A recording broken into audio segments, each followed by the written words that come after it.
নমস্কাৰ বন্ধু-বান্ধৱীসকল, আশা কৰোঁ সকলোৰে খবৰ ভাল। আজি আমি পঢ়া-শুনা আৰু কেনেদৰে মন পুথি কৰিব পাৰি তাৰ ওপৰত আমি আলোচনা কৰিম। বহুতৰ এক্সামবোৰ আহি আছে। তোমালোকৰ ডিচেম্বৰৰ 10 তাৰিখ মানৰ পৰা কিজানি তোমালোকৰ ফাইনেল এক্সাম আৰম্ভ হ'ব।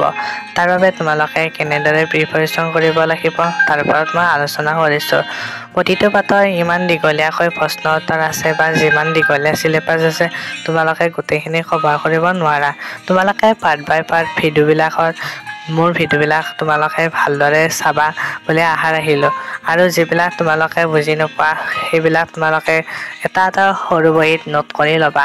প্ৰতিটো পাতে তোমালোকৰ মনোৰঞ্জন কৰি ল'বা। অধ্যায়বোৰ বহুত দীঘলীয়া আৰু যিহেতু তোমালোকৰ নতুন NEP হয় সেইবাবে তোমালোকৰ অলপ টান পাবও পাৰা। তথাপিও তোমালোকে প্ৰতিটো চেপ্টাৰ এটা মনোৰঞ্জন কাহিনীৰ সৈতে বৰ্ণনা কৰি সেই চেপ্টাৰটো বুজিবলৈ চেষ্টা কৰিবা আৰু নতুন এটা পদ্ধতি হিচাপে পঢ়িবা। প্ৰতিটো চেপ্টাৰৰ তোমালোকে প্ৰশ্ন উত্তৰ এতিয়া নিলিখিবা।